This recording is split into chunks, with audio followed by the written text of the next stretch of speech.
Hey there guys, it's Tom from Dolphin Productions. I'm here with Stephen Downey and this is his game, The Wailing Heights. It's from Outsider Games. Stephen, what is the game? Wailing Heights is a musical adventure game. Actually, it's a body hopping musical adventure game. That's a tagline and a half. So what is it? What's the concept? How do you play it? What's the story behind it? Yep, so you play as Francis Finkelstein, and your wife's up singer-songwriter, and you haven't had a gig in 40 years, and you're invited to a town called Wailing Heights. But when you get there's been a booking mix-up because you're still alive, but this town is full of hipster vampires, vegan werewolves, Motown zombies, and all this sort of modern musical take on old creatures.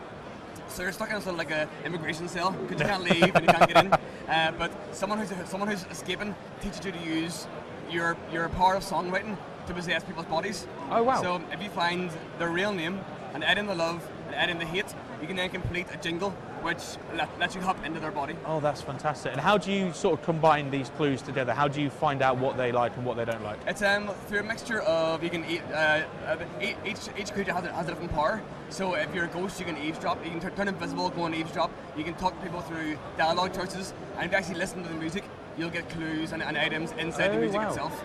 Yep. So you can use the items, there's certain parts of the game where you're required to use items or possess certain people with these powers? Yeah, so we're using items as a sort of straightforward inventory, as in if you find a key, it'll unlock a door. Not that exact thing, but but also if you use your possession wheel, you can put your 3 items, your love, your hate, and your name, and you put it into the wheel, and you then take over their body straight away. Fantastic. So I was playing on my one when I was having a go, and I was the ghost. Yep. Sorry, the bat. Sorry, the vampire, the hipster vampire, which is amazing, by the way.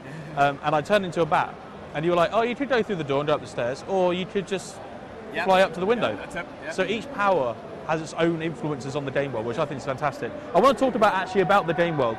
You can probably see, we'll stick some video up now, you can see it's a very artistic sort of base style that you've chosen. Is there a reason for that? Did you go into this game thinking that's what we want to do, or was it something that just came about? Well, my background is in comics. Like I was a comic artist for like 5 years before I sort of moved into games. I still draw some comics, but so I have a lot of friends in the industry and a lot of people sort of helping us out. So John McFarlane, who's the sort of main artist on here, his background's in comics, and we brought on people who are quite well known, like Glenn Fabry, who did a couple of covers of Preacher. He's then doing some concept artwork for the Ghosts. Oh wow! And PJ Holden, who drew Judge Dredd and RoboCop Terminator. Wow. So all these. You've got some big names behind it. So I think we've sort of played about, will this work? Sort of 2D objects on a 3D plane. Yeah. I think once we tried it together, I think it works really well. Another thing that works really well with it as well, it's all very well having a good artistic style and sort of like getting all the good graphics. But then it's the music, it's the atmosphere, and you've pulled it off perfectly. The soundtrack you've got in the background, is that something you've recorded for it?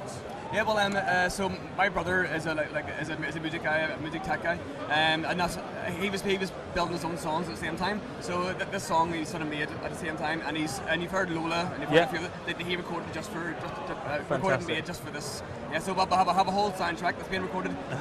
We actually awesome. Our small studio is based inside a recording studio. So cool. we can just go downstairs, nip out and excuse me. I'll be songing here. So it's in Red Box Recording, which is like a local Belfast-based studio, and they're helping us out as well.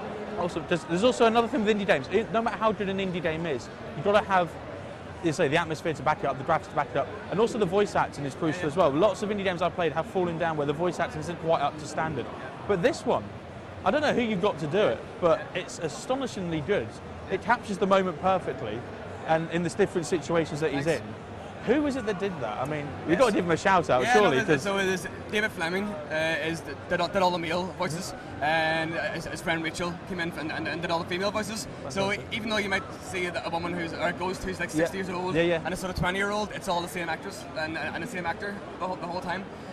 So those they're like local actors just from Belfast, but they also work with the Wild Special Theatre, and they do on-stage radio shows. Oh wow! So it's all sort of 40s, 50s dressed up. So you've got some talent to back this up. They're really, you can hear how good they are just talking. Fantastic. And all those regional accents they put in the Scottish and the English and the really droll hipster London voice coming through. Because we've talked about it before, and a little bit about the game before. And one thing I really wanted to find is the zombies. Yeah. Because apparently the zombies are fantastic. Because when you're walking past them, I think it is like as any other character. All you hear is, but when you walk past as a zombie, Apparently they do sort of. So they're Motown zombies. So if you go to see a performance and you walk in and all you hear is like, but once you come in, it's just we'll have a Motown singer from down in Dublin coming up to do some recording, and she's a real beautiful voice, and it's just going to be this year really really cool. You know, fantastic. But you had to be a zombie to hear it. So. No worries. If you want to find out more about this game, it's due for release early next year, is that correct? Yeah, so we'll have to have it finished by the end of the year, and then hopefully very early next year. So if they want to find out what you're working on next on the project, how it's going, how do they go about finding out more about the game? So we'll have a production blog at wailingheights.com, and you'll find links to our Twitter and our YouTube channel, where we just launched a trailer 2 days ago, so you'll see it on YouTube through the site. Fantastic. And what sort of formats are you looking to release this game on? Yeah, well, we're definitely going PC first, and we're talking to some publishers about going on console later. Yep. But PC first, early next year. Fantastic. Well, guys, stick around, stay tuned. If you're at EGX tomorrow or whenever, hopefully these guys are going to be around at one of the expos as well. If you see Wailing Heights, pick it up, give it a go. Stephen, thank you so much for taking the time to talk to us. It's been fantastic. Cheers, thanks. And I wish you all the best for the expo.